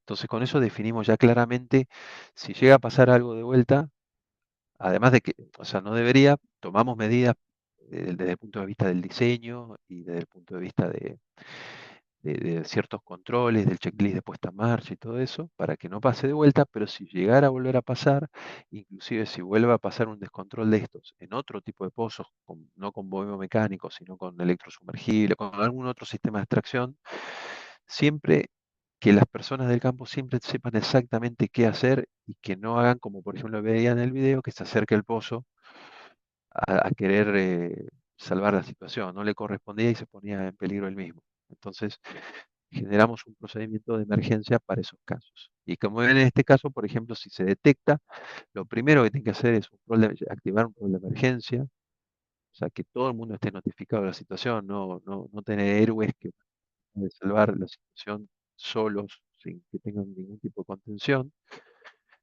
Luego, pedir paro del pozo de manera remota. Si funciona, perfecto, se declara el incidente y queda la situación controlada. Si no funciona, hacer un análisis de riesgo de la situación, medir atmósfera explosiva, por ejemplo, gases tóxicos, todo eso. Si ven que la situación es segura para ingresar a la locación, hacer una activación local del paro del pozo.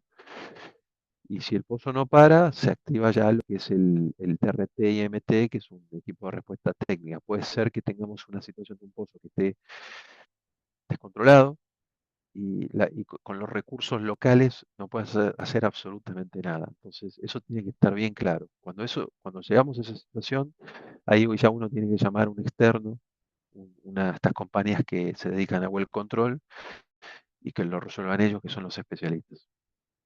Entonces, esto es un procedimiento que es muy importante, que a raíz de un incidente que al final no tuvo una consecuencia alta, la verdad que nos ha ayudado a aprender y a mejorar el control de esta situación con este procedimiento. Y este procedimiento hay que capacitar a la gente, ¿no? Entonces, para eso, este,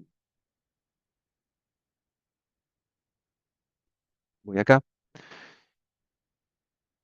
como una práctica también recomendada en cuanto a temas de seguridad de proceso aplicada a Pozo, todo lo que es capacitación al personal operativo es fundamental que la organización lo tenga lo más sistematizado posible.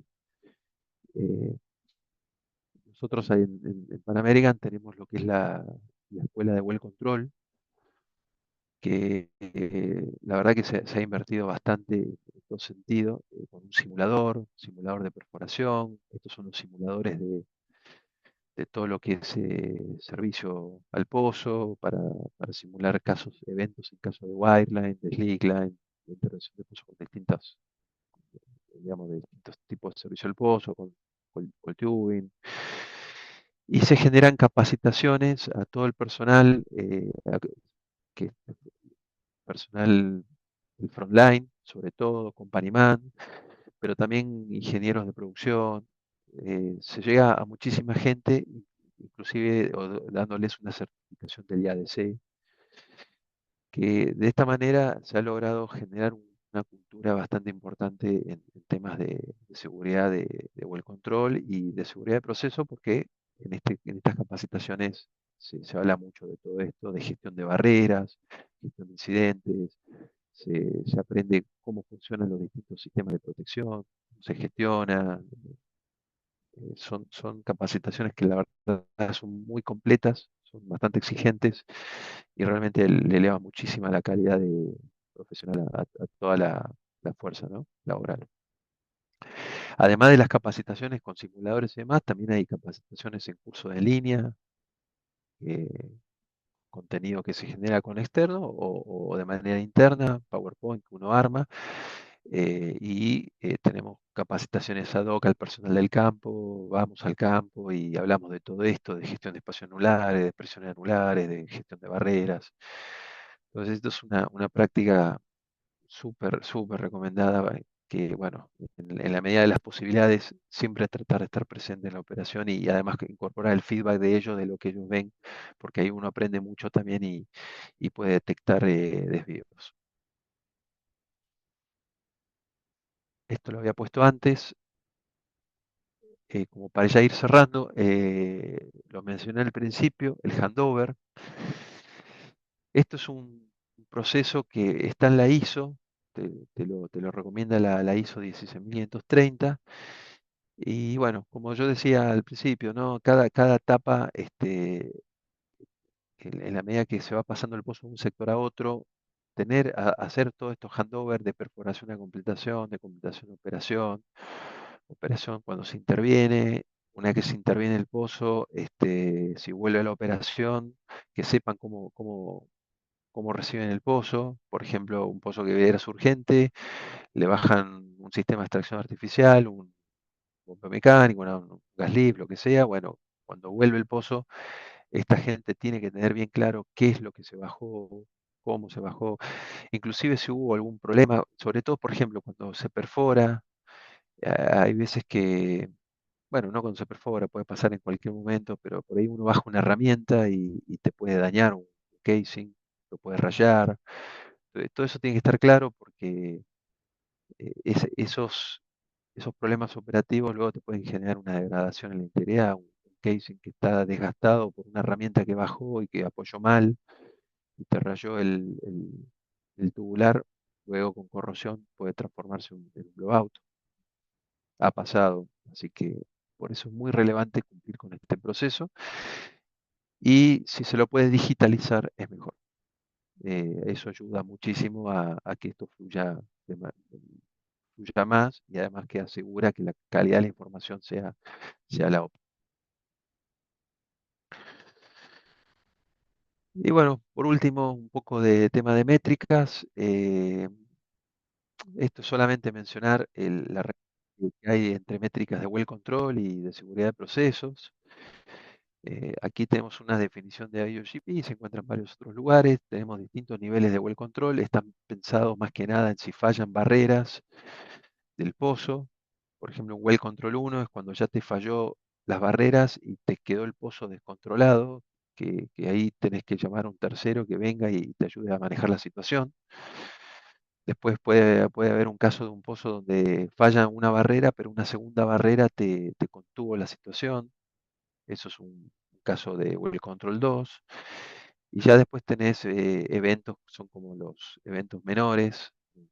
Por ejemplo, en el caso del Staffing Box que les comenté, en ese caso es un evento de Well Control nivel 3, porque te falla la barrera primaria, o la compartida sería en ese caso.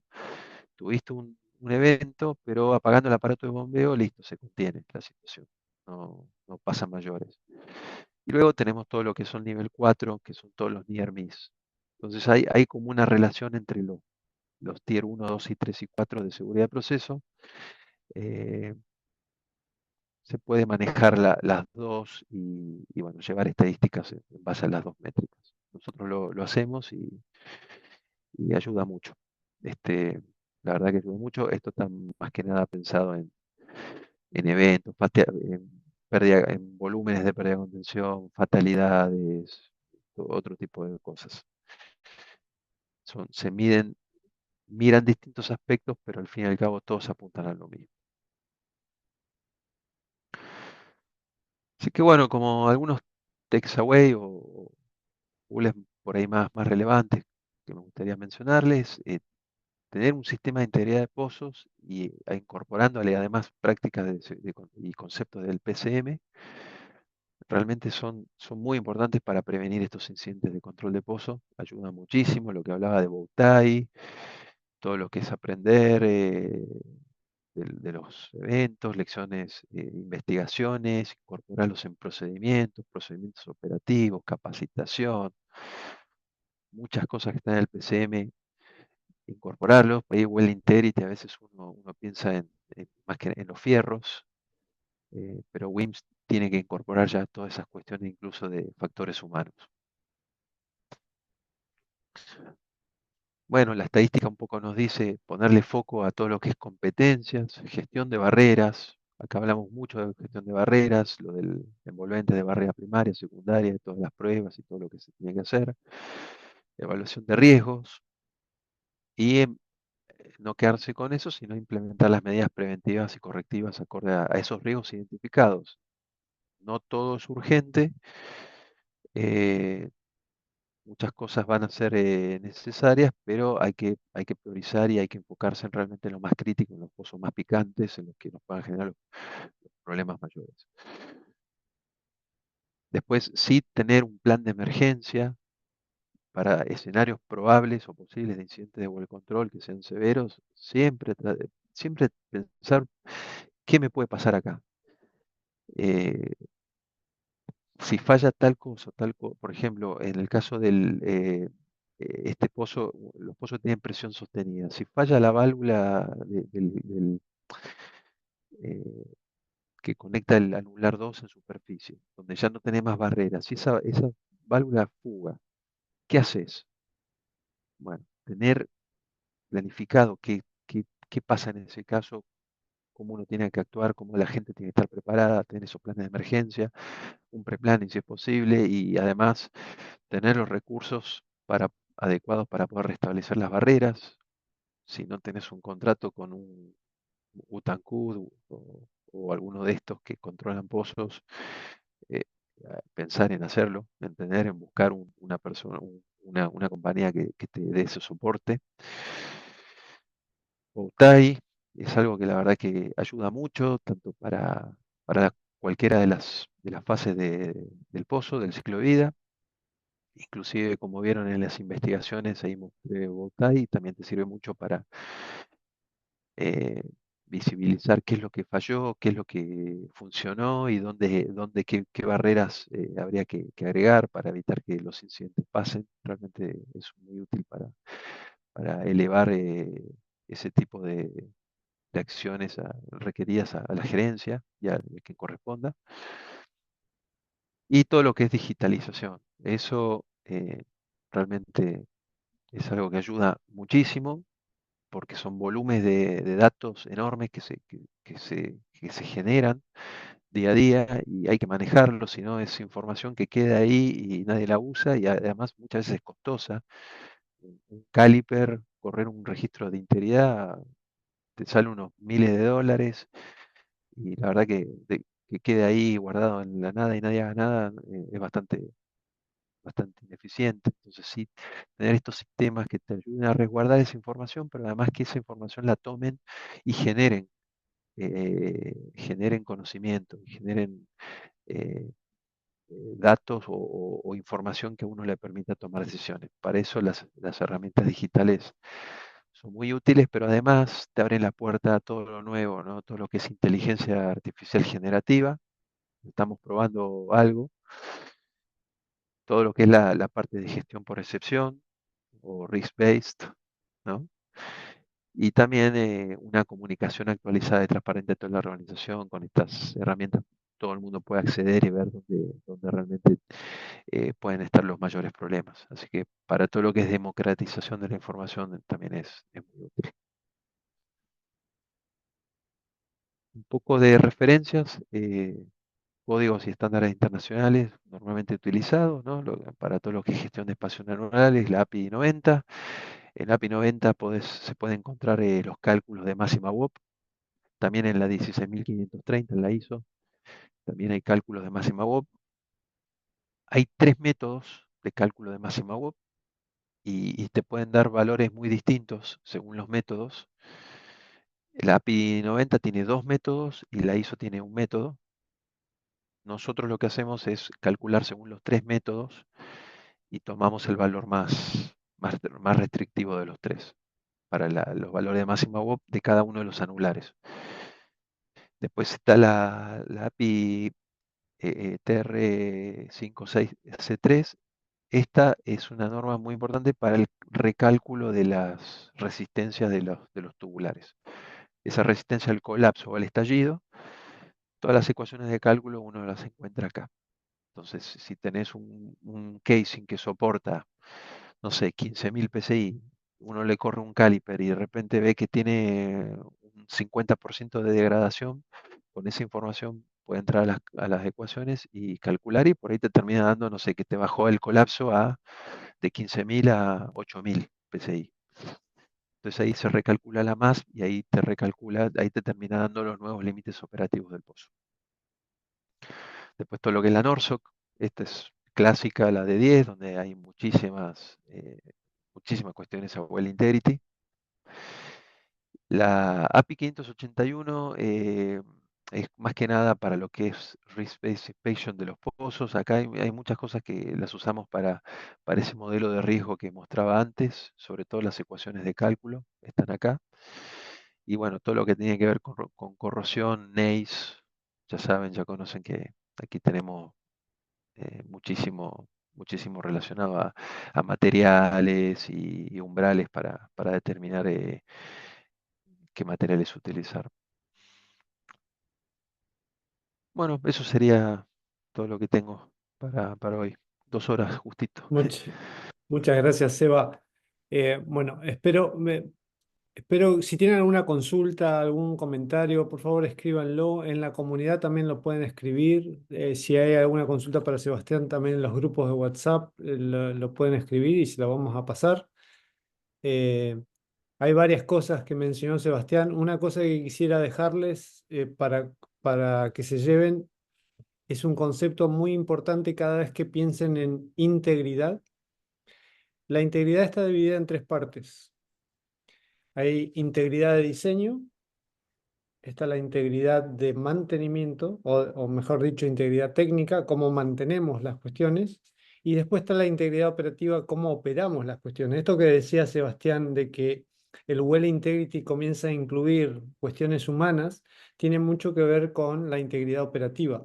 Recuerden, todo está diseñado, todo tiene que ser mantenido y todo tiene que ser operado. Pero todos estos aspectos tienen su contribución al éxito o al daño o al fracaso.